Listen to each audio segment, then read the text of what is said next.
சட்ட வல்லுநர்களே,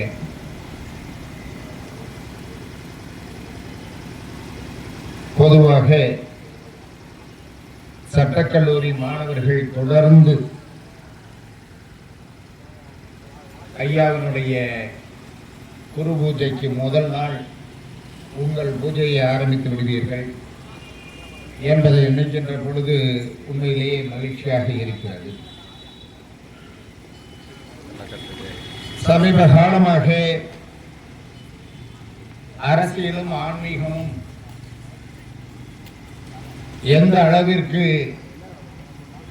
மக்கள் உள்வாங்கி இருக்கின்றார்கள் என்பதை நினைக்கின்ற பொழுது சமத்துவம், சகோதரத்துவம் என்கின்ற நிலைமையை பிடித்துக்கொண்டு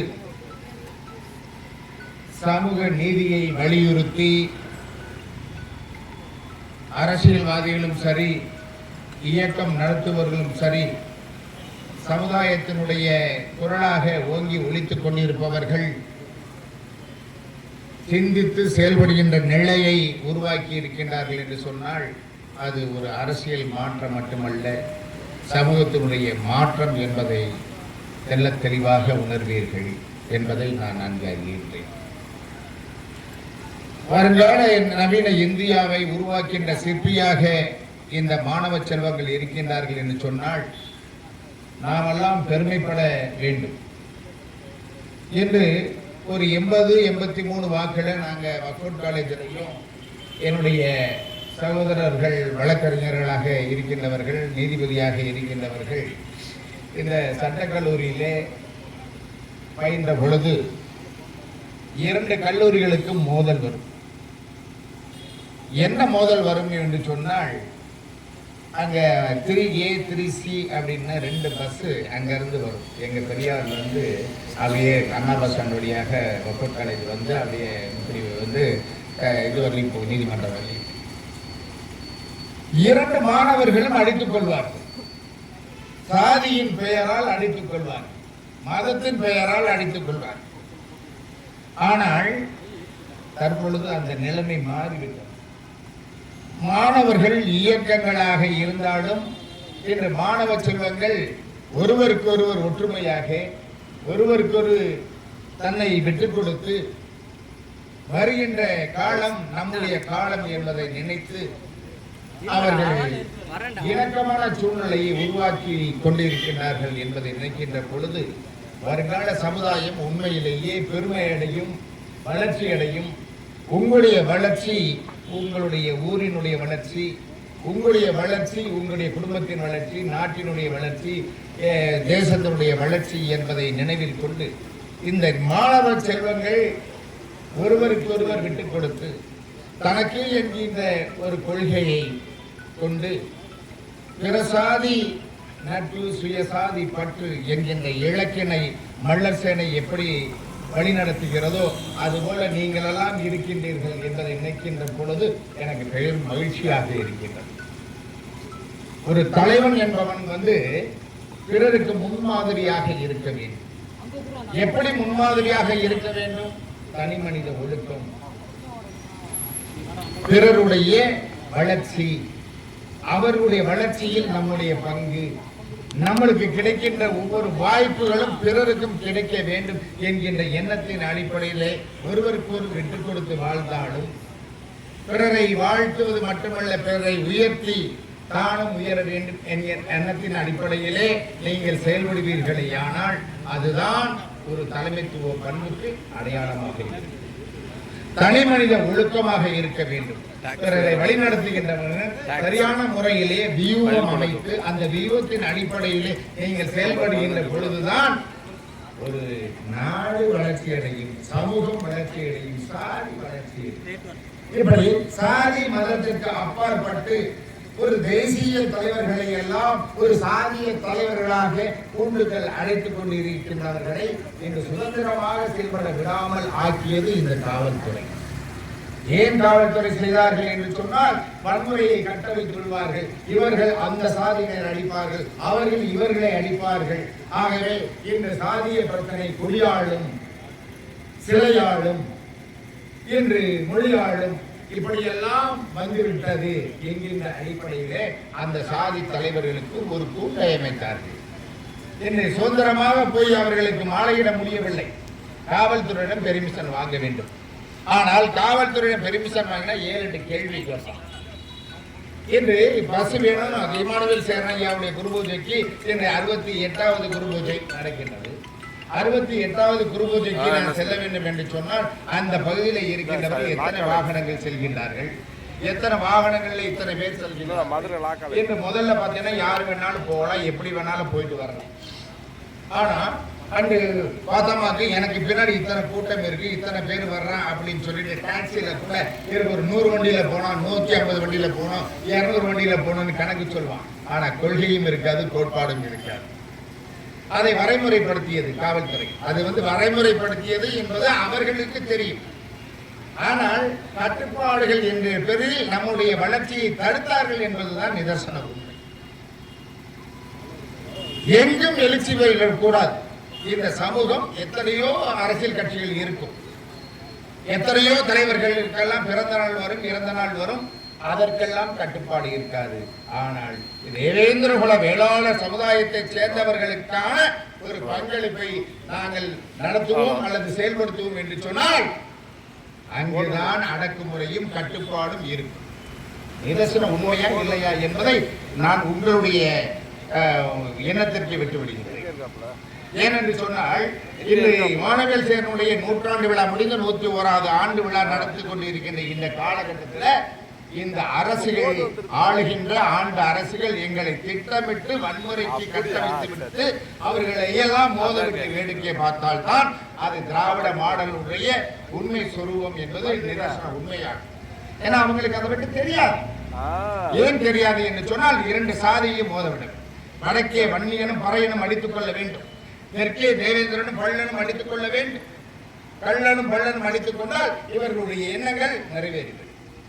கடந்த காலத்தில் என்ன, இப்ப ஒரு ரோடு எடுக்கிறான், இந்த ரோடு எடுத்தா இந்த ரோடுக்கு எப்படி இழப்பீடு கொடுப்பான்? சட்டம் என்ன சொல்லுது?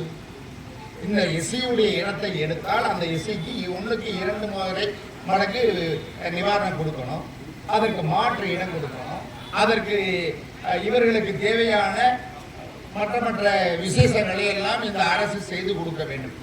ஏனென்று சொன்னால் ஒரு வாழ்வாதாரத்தில் இருக்கின்றார்கள், வாழ்வாதாரத்தை மாற்றி அமைக்கின்ற பொழுது அவர்களுக்கு அங்கே சென்று அவர்கள் அந்த வாழ்வியலை தொடங்க வேண்டும் என்று சொன்னால் அவருக்கு போதிய அவகாசம் வேண்டும், பொருளாதாரம் வேண்டும், அதை செயல்படுத்துவதற்கு நேர்காலம் வேண்டும் என்பதுதான் நிதர்சன உண்மை.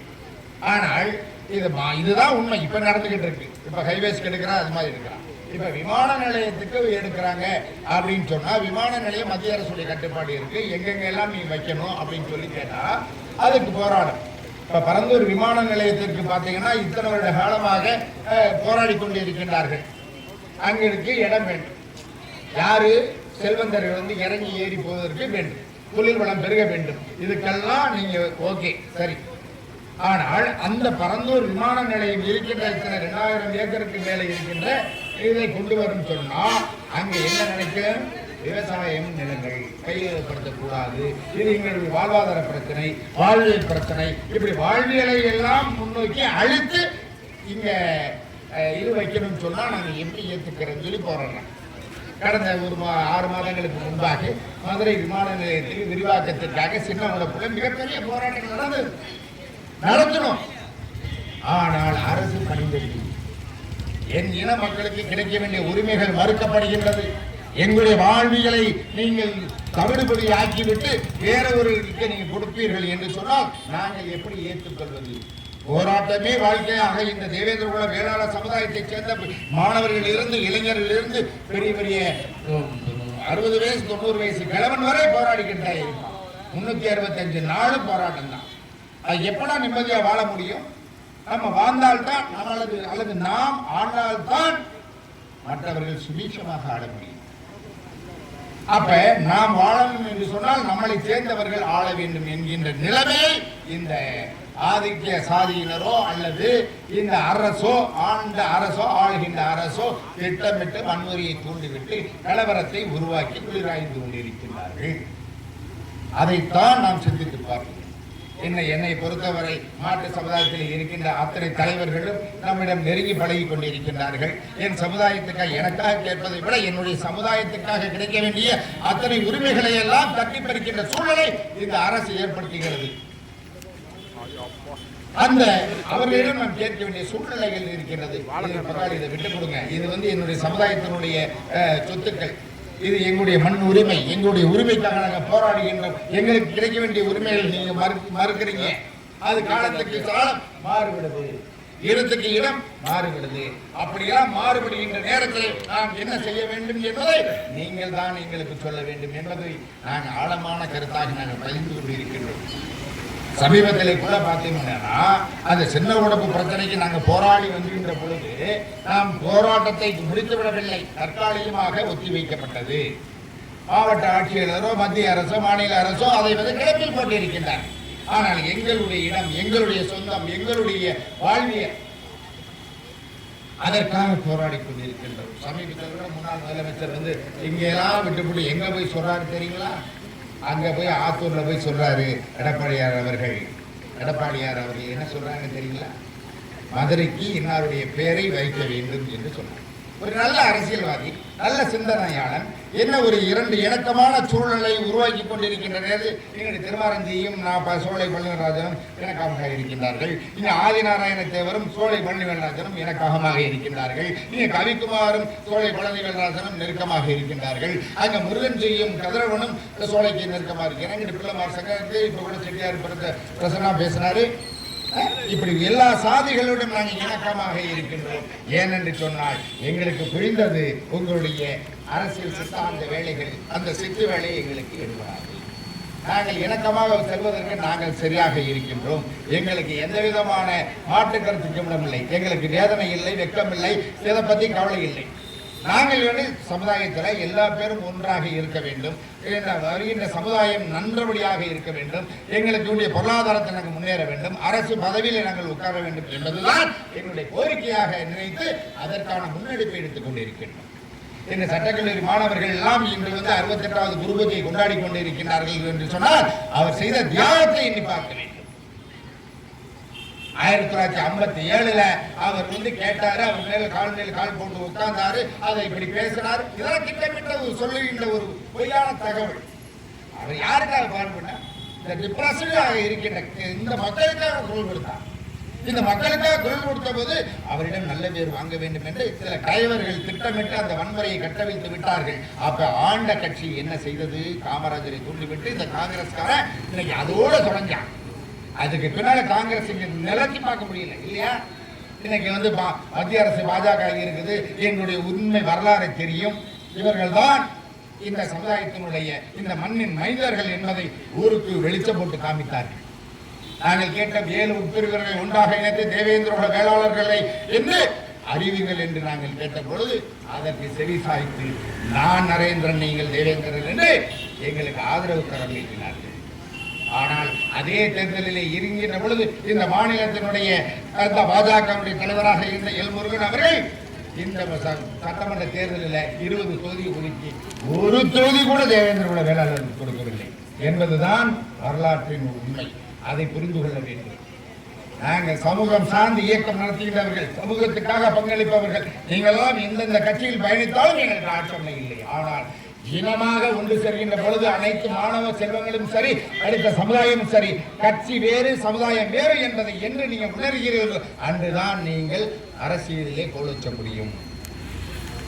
அரசியல் அதிகாரங்களை வென்றெடுக்க வேண்டும் என்று சொன்னால், அரசியல் அதிகாரங்கள் பரவலாக்கப்பட வேண்டும் என்று சொன்னால் நீங்கள் இனமாக ஒன்றாக இருக்க வேண்டும். இனமாக ஒன்றாக இருந்தால் மட்டும்தான் நீங்கள் உரிமையை வென்றெடுக்க முடியும் என்பதுதான் காலத்தினுடைய கட்டாயம். அழைத்து என்னை நேற்றுக்கு முதல் சொல்லியிருந்தார்கள். அதை நேற்று பதிவு பண்ணி அவர் இமானுவேல் சேர்னுடைய பேரன் ரமேஷ் தேவேந்திரன் அவர்கள் முன்னெடுப்பில் அவர் வழிகாட்டுதல்ல இந்த வழக்கை நேற்று பதிவு பண்ண உடனடியாக நம்பர் வாங்கலாம். ஹைகோர்ட்ல நம்பர் வாங்குறது எவ்வளவு கஷ்டம்னு ஒவ்வொரு வழக்கறிஞர்களுக்கும் தெரியும்.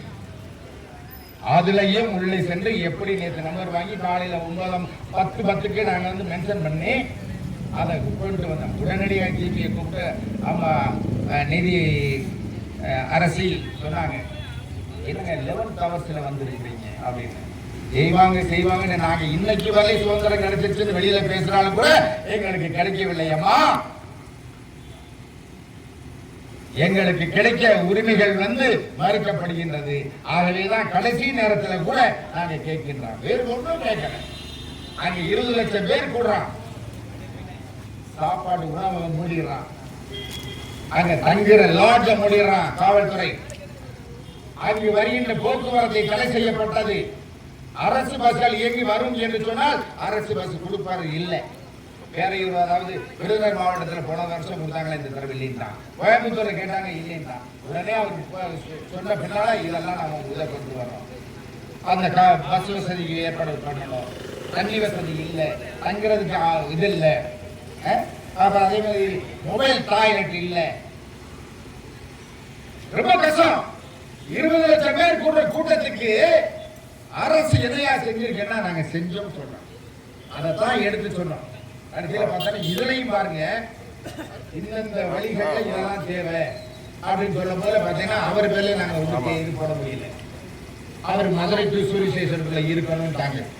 ஆனா இவ்வளவுலாம் கஷ்டத்துல உடனே ரமேஷ தொடர்பு கேட்கிறேன், அண்ணன் வேற இது இல்ல, எப்படினாலும் நீங்க அதை போடுங்கன்னு சொல்லி நாம போட்டு இன்னைக்கு உடனே திருச்சியில் கூப்பிட்டு சொன்னாங்க. மாவட்ட ஆட்சித்தலைவர், அவங்க கார்பரேஷனுடைய நகராட்சியுடைய சேர்மன், நகராட்சியுடைய கமிஷனர், அல்லது எஸ்பி எல்லாத்தையும் நாங்க என்ன கோரிக்கை சொன்னோமோ அந்த கோரிக்கைகள் உடனடியாக நிறைவேற்றி கொடுக்க வேண்டும் என்று ஆணையிட்டார்களே.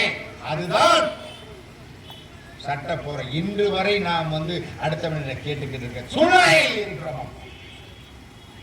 தெரியும் நாங்க சுதந்திரமாக இருக்கின்றோம். நாங்க இந்தியா சுதந்திரம் அடைஞ்சு விட்டது, எல்லாத்துக்கும் எல்லாம் கிடைச்சிருச்சு, எல்லாரும் ஒரே அணியில இருக்கிறோம். என்னப்பா ரொம்ப கஷ்டமா இருக்கு. ஆனா வெளியில தெரியுது அரசியல் பண்றான்னு. அரசியல் இருக்கிறோம். ஏன்னா அவன் அரசியல் என்ன மாதிரி இருக்கிறான்னு எனக்கு தெரியல. அவன் என்ன மாதிரி அந்த கட்சியில அடிமையாவோ இதாவோ இருக்கிறான்னு தெரியல. நம்முடைய சமூகத்தை பத்தி பேசுங்கன்னா பேச மாட்டான். எத்தனையோ தலைவர்கள்லாம் இருந்தாங்க. இருந்த தலைவர்கள் எல்லாம் இன்று அவர்கள் விட்டு வழிவிட்டு சென்ற இதை இது பண்றது இல்லை. இன்னைக்கு சகோதரி பாத்திமா சொன்ன மாதிரி இன்னைக்கு அண்ணன் பசுபதி பாண்டி அவர்கள் பட்டியல் வெளியேற்றம் என்ற குரலை அன்று ஓங்கி வைத்தார்கள். அதைத்தான் இன்று வரை நாம் கடைபிடித்து வருகின்றோம். இயக்கங்கள் பிரிந்தது, அவரிடம் இருந்தவர்கள் பல்வேறு வகையில் இருந்தாலும் ஆறுகள் பலவாக இருந்தது. ஆனால் கடலிலே ஒரே இடத்துல தானா கலக்குது. எல்லாருடைய கோரிக்கையும் ஒன்றுதான். அதனால இந்த சமூகத்திற்காக தன்னை அர்ப்பணிக்கின்றவர்கள், சமூகத்திற்காக இயக்கம் நடத்துகின்றவர்கள், சமூக கட்சியை வைத்துக் கொண்டு தேவைக்கு தேர்தலுக்காக அலைவிரித்துக் கொண்டிருக்கின்றவர்களுக்கு நாங்கள் எச்சரிக்கின்றோம். வருகின்ற காலகட்டம் எங்களுடைய காலமாக இருக்கும். இந்த தேவேந்திரகுல மக்களை நீங்கள் ஆண்டு அடக்கி ஒடுக்கி அவரை மிதித்து நசுக்கி நான் தான் தலைவன் என்று ஊக்கலிட்டீர்கள் என்று சொன்னால் நிச்சயமாக ஈடுபடாது. அதை நன்றாக சிந்தித்து பாருங்கள். பட்டியல் வெளியேற்றத்துக்கு நாங்கள் குரல் கொடுத்துக் கொண்டிருக்கின்றோம். வெவ்வேறு பகுதிகளில் இருந்தாலும் ஒவ்வொரு மக்களுடைய உணர்வுகளுக்கு நாங்கள் மதிப்பு கொடுத்துக் கொண்டிருக்கின்றோம். இன்று தன்னுடைய எவ்வளவெல்லாம் கஷ்டத்திலே தன்னை உருப்பி தனக்காக மட்டுமல்ல பிறருக்காக வாழ்ந்தார்கள் என்பதுதான் அன்பு சகோதரருடைய கணவர் பழனி பாபு ஐயா அவர்கள். அன்று நகையும் சதையாக அண்ணன் பசுபதியும் அவர்களும் அவள் இணைந்து செயல்பட்டுக் கொண்டிருக்கிற பொழுதுதான் அந்த மாதிரி ஒரு எண்ணம் வந்தது. அதன் அடிப்படையிலே அவருடைய புதல்வி என்று நம் சமூகத்திற்கான முன்னெடுப்பை நாம் என்ன செய்கின்றோமோ அதற்கெல்லாம் அவர்கள் உறுதுணையாக இருக்கின்றார்கள். அவர்கள் மதம் பார்க்கவில்லை, சாதி பார்க்கவில்லை, மனிதனை பார்க்கவில்லை, மனித நேயத்தை பார்க்கின்றார்கள். அதுதான் நிதர்சன உண்மை என்பதை இங்கு இருக்கின்றவர்கள் புரிந்து கொள்ள வேண்டும். காலம் கலிகாலம், காலம் மாறும், காட்சிகள் மாறும், யாருக்கெல்லாம் மாறும் யாருக்கெல்லாம் மாறாது என்பதை நன்றாக அறிந்து கொள்ள வேண்டும். இந்த மாணவ சமுதாயங்கள் ஒருவன் படித்தால் 7 தலைமுறைக்கு முன்னால் இருக்கின்ற வரவை ஒளி. அதுபோல சட்ட மாணவர்கள் நீங்கள் என்று உங்களை வளப்படுத்தி படித்து ஒரு பட்டம் பெற்று நீங்கள் பார் கவுன்சில பதிஞ்சிட்டீங்கன்னா உங்களுடைய வாழ்வு மட்டும் இல்லை, சமுதாயத்தினுடைய வாழ்வும் சமுதாயத்தினுடைய கேள்வியும் விடை கிடைக்கும். சும்மா எத்தனையோ வழக்கறிஞர்கள் இருக்கின்றார்கள், எத்தனையோ நீதியரசர்கள் இருக்கின்றார்கள். நீங்கள் போய் அவரிடம் கேட்கின்ற பொழுது, நீங்கள் அவரிடம் போய் பழகின்ற பொழுது, எங்களுக்கு வேண்டாம், என் சமூகத்துக்காக இதை செய்து கொடுங்கள், அவர்களுக்காக இதை செய்து கொடுங்கள் என்று நீ கேட்கின்ற பொழுது உங்களுடைய திறமையும் உங்களுடைய ஆர்வத்தையும் அவர்கள் கையிலே எடுத்து அதற்காக செய்து கொடுப்பார்கள். அதை ஒவ்வொரு இளைஞர்களும் நன்றாக சிந்தித்து பார்க்க வேண்டும், நன்றாக செயல்பட வேண்டும், நன்றாக உணர்ச்சி வசப்படாமல் நிதானத்தை கடைபிடித்து நீங்கள் இந்த மாணவ பருவத்தை கழிப்பீர்களே ஆனால் நிச்சயமாக சமுதாயத்திற்கு ஒரு பெரிய மாற்றத்தை உருவாக்கலாம். அந்த மாற்றமே இந்த நாட்டினுடைய வளர்ச்சிக்கும் இந்த நாட்டினுடைய மாற்றத்திற்கும் ஒரு நல்ல ஒரு வாய்ப்பாக அமையும் என்று கூறி இந்த 68வது குருபூஜை விழாவிலே என்னையும் அழைத்து இந்த ஒரு பேடையிலே பேசுவதற்கு வாய்ப்பளித்த நல்ல உள்ளங்களுக்கும் என்னுடைய வருங்கால ஜூனியர்களுக்கும் நன்றியும் நன்றி கலந்த வணக்கத்தினையும் கூறிக்கொள்கின்றேன். இன்று மட்டுமல்ல, என்றும் உங்களுக்கு ஒரு பாதுகாவலனாக, தோழனாக, அண்ணனாக, தம்பியாக இருப்பேன் என்று உறுதி கூறி விடைபெறுகிறேன். நன்றி, வணக்கம்.